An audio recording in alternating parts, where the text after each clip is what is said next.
everyone, I'm Captain Logan, and today I want to talk a little bit about Star Trek. I've been getting a lot of questions lately about the future of the franchise and what I think is going to happen and how I feel about things moving forward, given the big bombshell news this week we got that CBS and Viacom are remarrying. So, over a decade ago, CBS and Viacom basically got divorced. They couldn't live with each other anymore, they couldn't stand each other, they moved out of the house, and now they've decided that it's easier to live together than it was to live apart, and so they are putting the family back together. They are trying to mend old wounds, and I personally think that Star Trek has a lot to do with this. I don't think that's all it is, but I think that it is one of the major things. So the short answer to is it a good thing that Viacom and CBS are getting back together, at least for the sake of Star Trek, is yes. That's the short answer, I think. What's been holding Star Trek back lately, and I'm speaking as a disgruntled Star Trek fan who has not really liked much of what's been going on with Star Trek for the last decade, particularly Star Trek Discovery, a lot of what's been holding Star Trek back and that has made CBS and Paramount both make things that are either not Star Trek or feel like kind of generic Star Trek, feel like kind of a generic sci-fi thing that's sort of based on Star Trek but is trying to appeal to everyone at the same time, and so it's a lot more action-driven and it's not as thoughtful as the best of Star Trek is, and it's not as character-driven, it's not as idea-driven, and it's a lot more action-driven.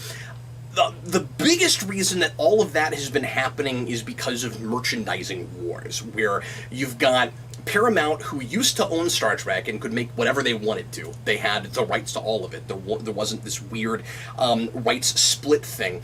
Having to, back before 2009, take out a new rights package with Star Trek where basically they had to get permission from CBS, who owned Star Trek now wholesale basically, in order to make movies and do their own Star Trek. And so that meant that they weren't allowed to merchandise anything, as far as I understand it, that looked like original Star Trek, that looked like anything wholesale, completely, 100% like what had been made before. And so they had to change everything, and the figure that's been bounced around for years now is 25%, which is allegedly the reason that the costumes in 2009 have the star pattern all over them, and the raised insignia all over it, and metal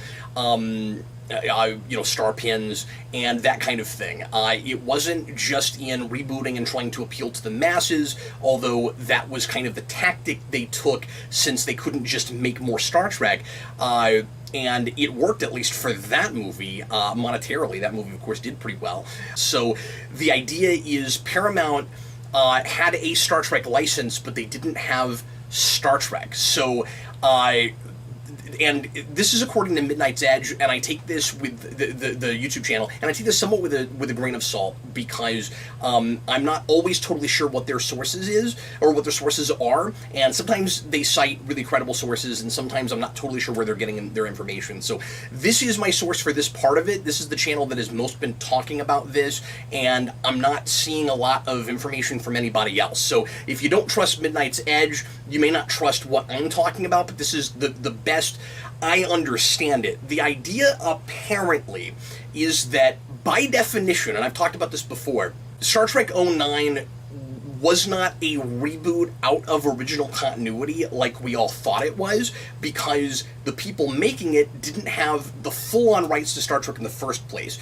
So their Star Trek Prime is a continuity that more or less looks like TNG and Beyond, but they actually didn't have the rights to use the original continuity in the first place. Ergo, Prime does not mean the same thing as original continuity, which gets really confusing and crazy. So basically, they had to create their own Star Trek world in the first place. It was a reboot from the ground up, and then they rebooted basically out of a continuity that they created in the first place that sort of looked like original continuity.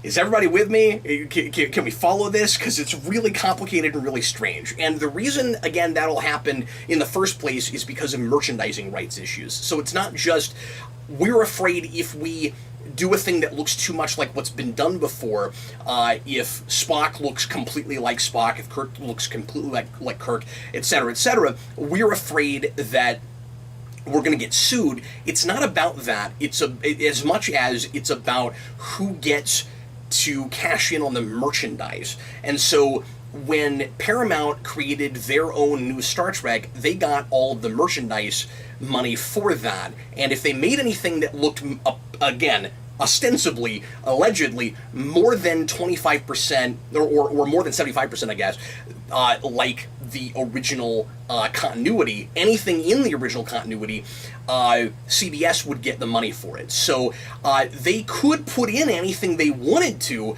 but if it looked too much like original continuity, CBS was going to get the money for it.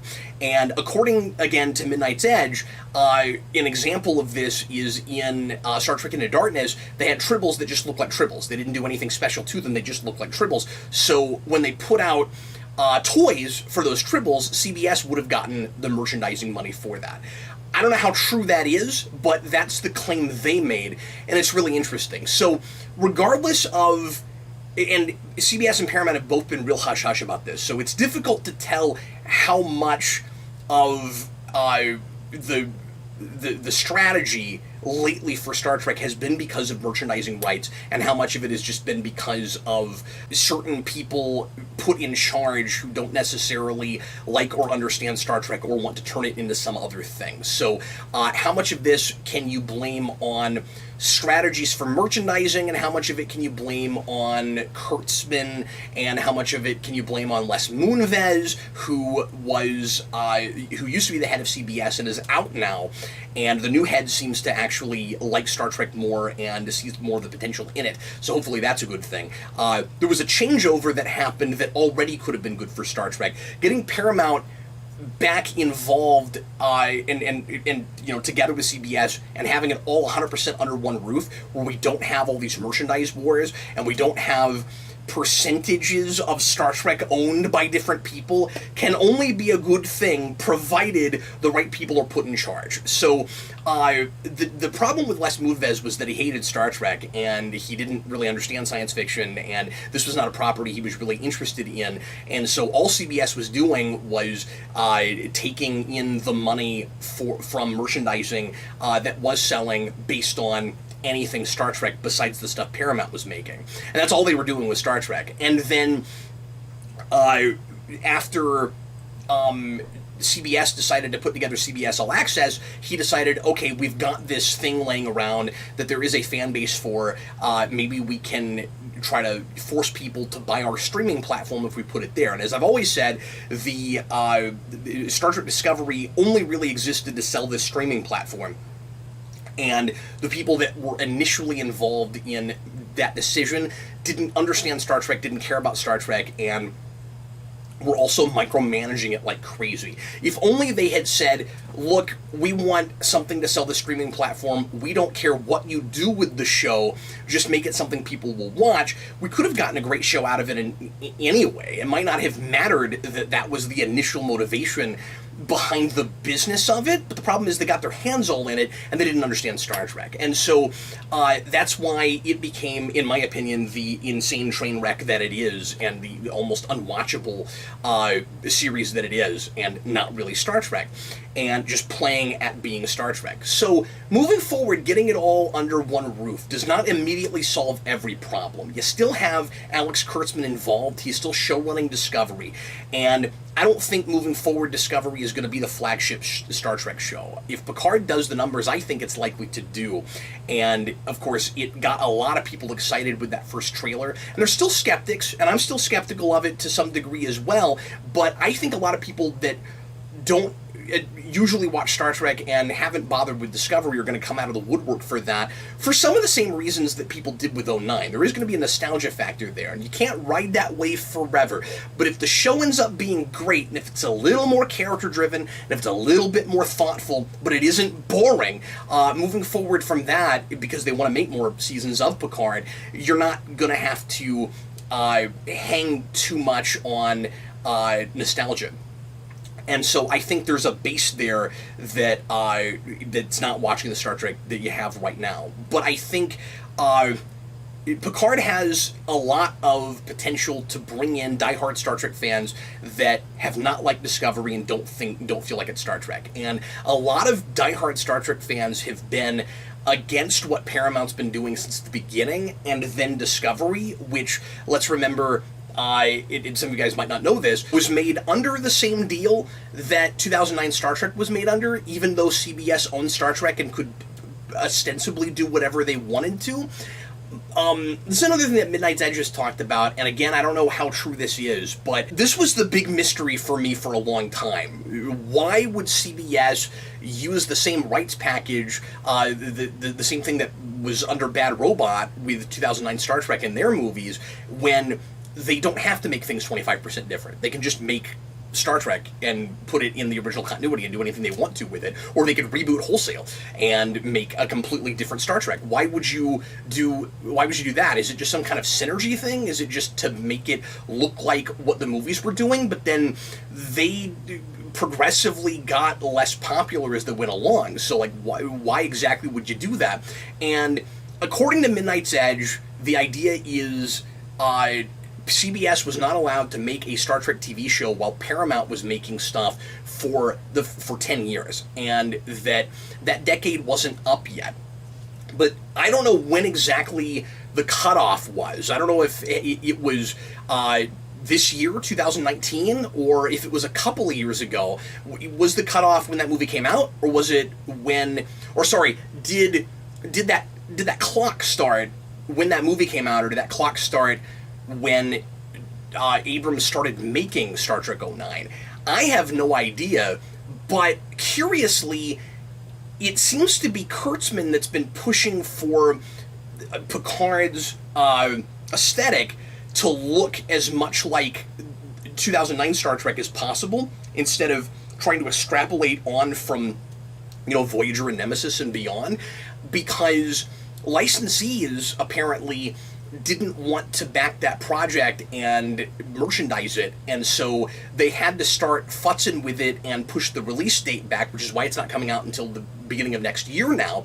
We're talking about the Picard series, because it didn't look enough like what merchandisers thought hardcore Star Trek fans were going to buy, and that's the primary audience for the stuff that they're selling. So if it didn't look anything like TNG or the TNG movies or Voyager or anything, just throw us a bone, make it look like 24th century Star Trek, they weren't going to bite.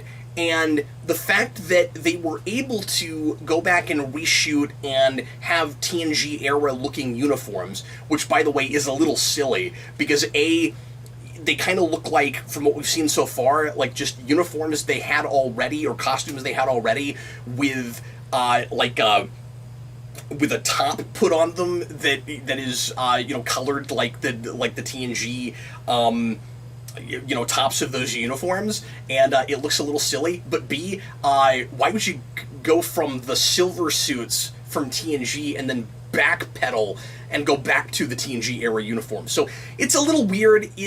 It looks like it's banking real hard on nostalgia. I think the real reason that they were changed was in order to get merchandisers to make anything for that show. And it seems like everything, all the issues, all the rights issues, and all of the butting heads and everything between CBS and Paramount seems to have everything to do with merchandising. So anyway, if it's true that CBS wasn't allowed to make anything for 10 years, that for Star Trek, and the loophole was that license. If that was the whole idea, and again, I don't trust it necessarily, but if that is indeed what happened exactly, then I don't know when the cutoff was, and it really sounds like Picard could have looked more like TNG era or Voyager era Star Trek this whole time, and that it was maybe just Kurtzman trying to keep his creative stamp on all this. And Kurtzman seems to keep failing upwards. People have not liked a lot of things that he's done, and the second season of Discovery was not any much more well liked than the first season. There are folks, of course, that really like that show, but I mean, by and large, I heard almost nothing but complaints and irritation about what they were doing there. Kurtzman does not have a big fan base of his own. People don't seem to like him very much. And if I were CBS slash Paramount, if I were now Viacom at large, the first step I would make would be to get rid of Kurtzman, would be to fire him. He's already been taken off of Picard, and his name's still there as a producer. He seems to be just a figurehead. He seems to be pushed out.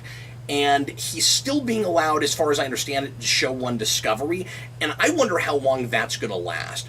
I don't think immediately this merger is going to change a whole lot just right away. Like, the next Star Trek things we see are not going to be affected by that because they will have already been well into production. I think in a year or two, a lot could change. And I don't know, first of all, if some of the projects that have already been announced are still going to happen, or if we start axing stuff. I think... And I'm not going to live and die by this, because I was wrong last year. I really thought Discovery wouldn't get renewed for a third season, and it did. But I think this very well could be Discovery's last season, especially because we've hit a reset button and it's kind of a different show now. Like, it feels like the first 2 seasons were building to its actual premise, because it's really weird to have a Star Trek prequel show and then the third season you go way into the future. It feels like that's the premise of your show, right? Like, you're a 23rd century ship and you get thrown 1,000 years into the future, go. But it's like, well, we couldn't get Star Trek fans on board with being in the past, and they keep saying they want the future, so I guess we'll do that now. I don't see that show lasting unless Kurtzman gets booted and somebody else replaces him, and it becomes a very, very different show. What Star Trek needs is both new blood and old blood. We need to bring in some of the folks that were working on Discovery or were supposed to work on Discovery at the beginning who weren't really allowed to do their jobs. I want to see Nicholas Meyer brought back in, and after what happened with Discovery, I don't know if he would take that job. But with what little I understand about this, with at least what it looks like Nicholas Meyer was booted out before he got any chance to do anything. And that's, of course, the director of Star Trek II, and he wrote 4 and 6. Also, I really want to see what Nicholas Meyer would do unfettered with new Star Trek, and I think he would help us really, like, set the tone again for what Star Trek is supposed to be, but also maybe move forward. And, like, I don't want Star Trek to be stuck in the past. I don't want us to just make what we've made before, but I want the essence of it to be true to what it was, and it just isn't right now. And I just want thoughtful ideas. I want real science fiction. I want cool what-if statements, and I want the action to be secondary. I've been talking a lot, and of course a lot of folks on the internet have about how the Orville is the closest to real Star Trek that we have right now. And some people have been countering that, saying, well, it's kind of just a nostalgia fest, though. It's kind of just going backwards. We're just doing TNG again in an era where we've moved past like episodic Star Trek. But in the second season, we started to get a little bit more serialized with that show, and we started to build more of a living, breathing universe, and it wasn't so much about the comedy as it was real storytelling. And I think the third season is probably going to come out swinging and finally be even a lot more of a modern show. I think some of that with the Orville was really tactical on McFarlane's part at the beginning, where he felt like with his track record, and in order to get Fox to sign off on it, it had to look like a comedy, and I think he duped Fox into making a show that was never meant to just be a comedy. And as time went on, he started getting farther and farther away from comedy-driven, and it was still comedic, and it was still arguably more comedic than your average episode of Star Trek usually was. And I would also make the argument that that's because a lot of it was actually funny, and sometimes Star Trek's really bad at comedy. But I mention all of that to say that I think we need to be looking to the Orville a little bit with Star Trek, just in saying that has a pretty faithful and happy and passionate fan base, and it's basically just making Star Trek without being called Star Trek. The fact that Paramount hasn't, or I guess it was CBS at that point, didn't attempt to sue that show actually kind of surprises me a little bit, because it really just is ripping off Star Trek, but it's doing it really, really well. And so when I say we need new blood and old blood, I want to see folks like Nicholas Meyer brought back in. I'd love to see Brian Fuller come back and get to actually show run something, but he's been burned to the point where I don't know if he would do it either. But with brand new management, maybe he would. I don't know. I mean, I really feel like this is kind of a Warner Brothers situation, right? Where we're stuck with some of the remnants of a not so great period, and where we lost a lot of the fan base, and we're having to kind of wash off our scrapes and bruises and really course correct, really damage control, and then move forward. And the question is going to be, just like with Warner Brothers, how much of it are we going to keep around and try to build on, and how much of it are we going to retcon or pretend like just never happened at all? I think with Star Trek, it's actually a little bit easier to do that. I think it's easy to write off Discovery and just say it's not canonical. It didn't happen. Don't count anything that happened in it. If Picard is really bad, that gets harder, just because it's using actors that were playing roles that were in the original continuity and building on story points and mythology, as opposed to just kind of riffing on it. I mean, like, you could say that we build on some mythology in Discovery, but it looks and sounds and feels and watches like just a completely different thing that is kind of pretending to be in continuity but isn't. I think it would be pretty easy to just write that out and never mention it again and just act like it didn't happen. The show itself is sort of doing that in moving forward 1,000 years. And so, and like all the excuses at the end of second season for all the stuff that nobody knows about in the future is just nobody talks about it anymore. I think it would be really easy to just write that show off and never reference it again.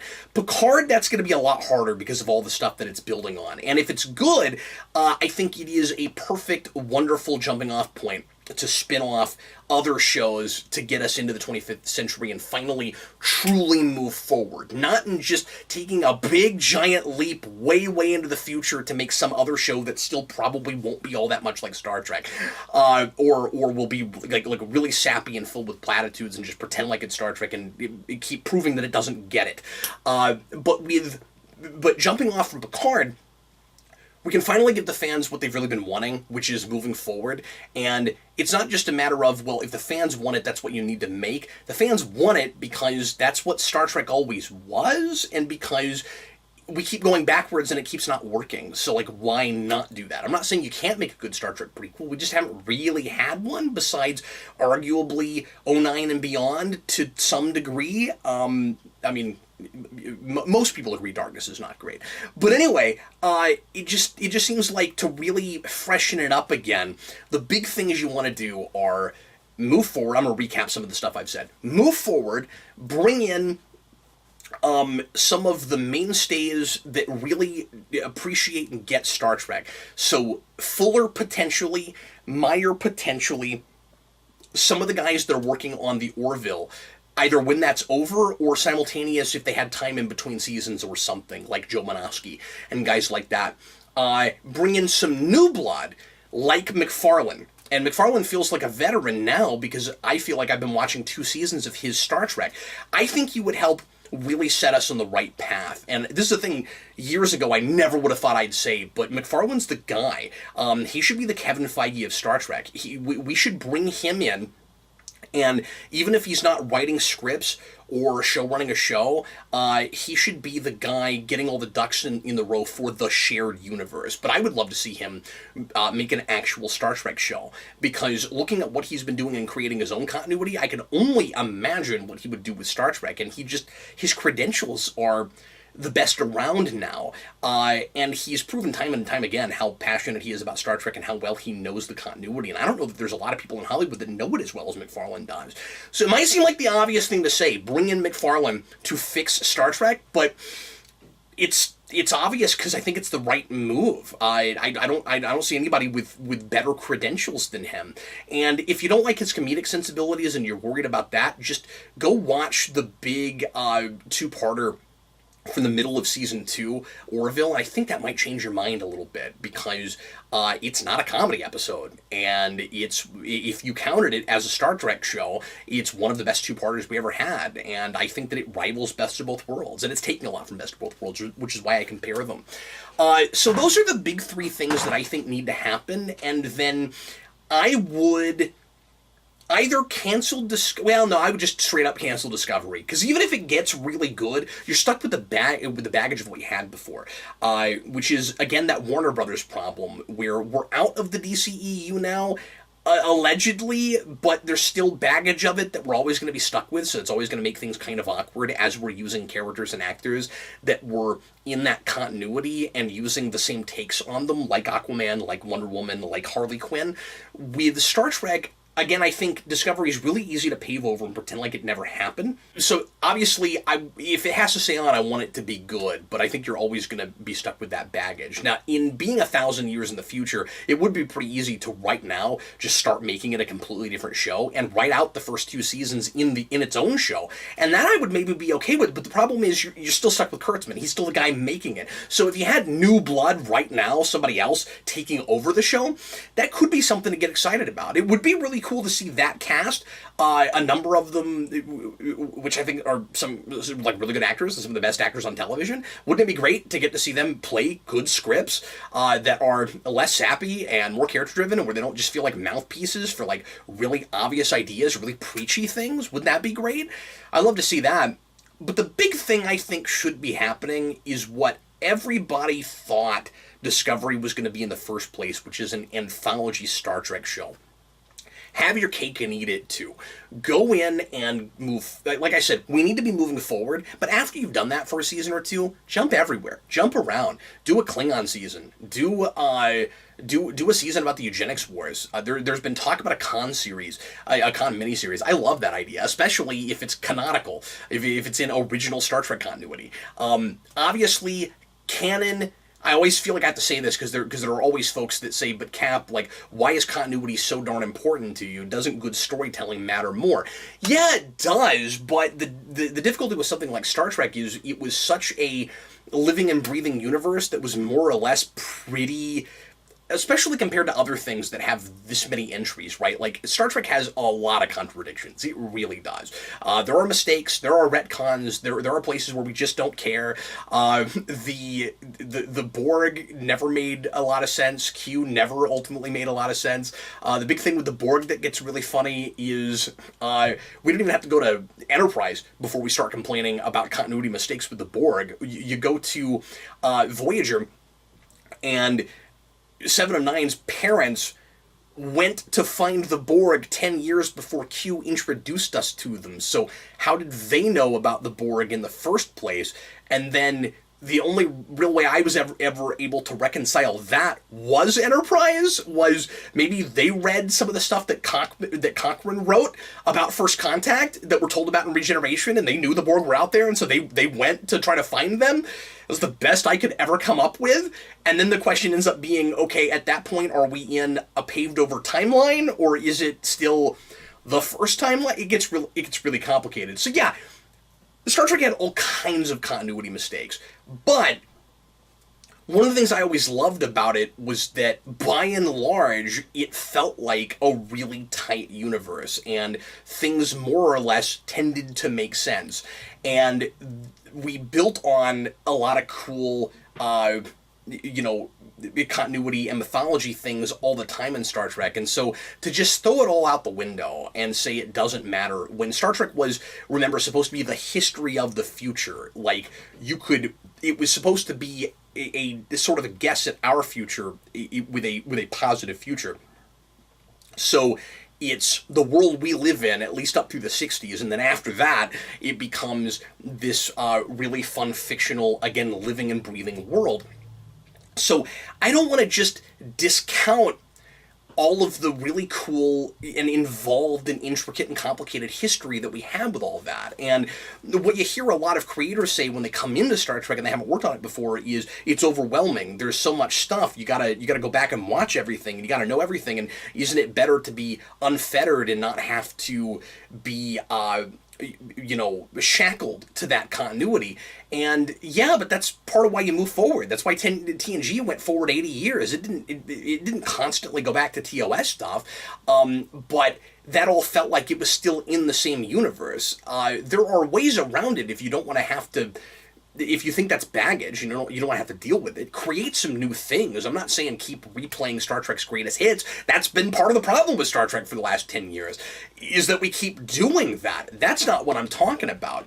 But the continuity, especially for me for Star Trek, I guess what I should say is the continuity for Star Trek matters to me more than some other continuities. I get 80 plus years of comics and constantly like rebooting things and retconning things, and every time somebody comes in a comic run, they tend to like to do their own take on it and kind of ignore certain things. Not everybody does that, but like Star Trek is big. It's not that big. I mean, it's before we got to Discovery, it's what, 705 episodes or so, and 10 movies, and then the 3 if you count and 13 if you count the Abrams movies. Like, yeah, that's a lot of stuff to keep track of, and I get that can be really overwhelming for creators, but there are certainly other continuities that are a lot more convoluted, and Star Trek, by and large, wasn't, at least until Enterprise. And Enterprise didn't do nearly as much damage as Discovery does, if you count it as canon.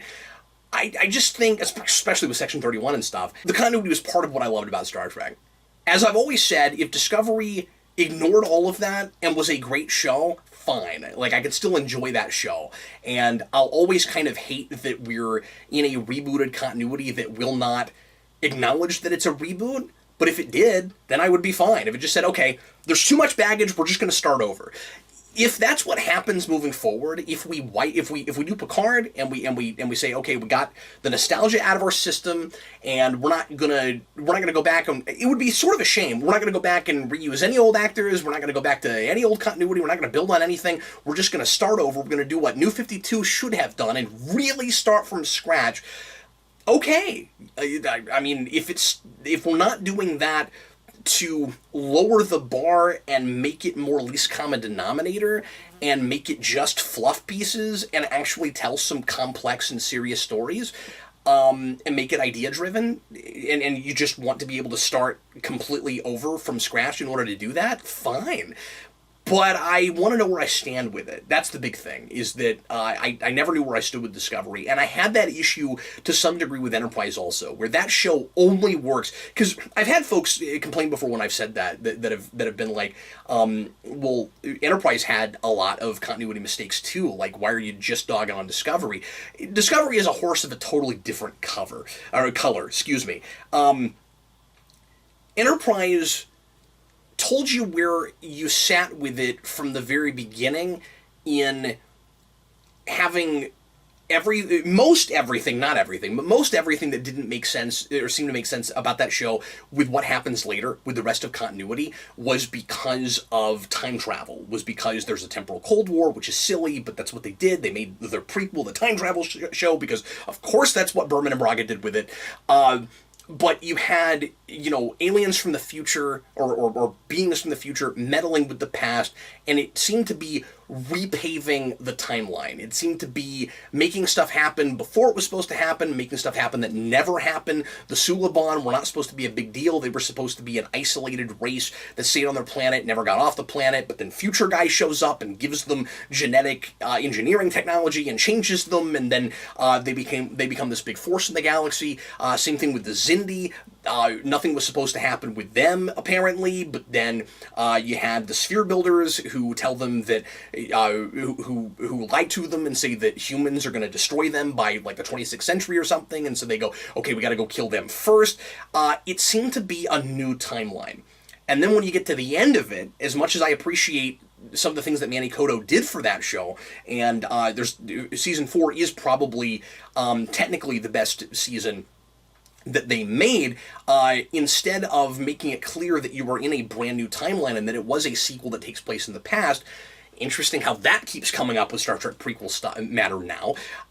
He just said that all of it always happened that way, and that we were in the same continuity as TOS, because he wanted to set up TOS stuff and he wanted to try to make it all streamlined and fit together. And he did it by ending the temporal Cold War, which was dumb and he was right to do, but saying, we're going to go back in time, we're going to stop the catalyst of the temporal Cold War in the first place, we're going to make it so that it never happened, and everybody's going to remember all of it. Because that makes sense. So yeah, Enterprise is a big problem, and we already had a lot of convoluted time travel and prequel nonsense even before we got to Discovery. We need to move past all that stuff, and so I would love to see, obviously my preference is to get back to original continuity and live with what we're stuck with besides Discovery, because I think that's really easy to write out. And I think it's really easy to say, even though the creators of that show kept swearing up and down it was part of continuity, you were working under a license that didn't allow you to, like, by definition, as far as I understand it, be in continuity. So if all that's true, it's a really nice loophole to be able to just wipe that out completely if you wanted to. That's what I would really like to see.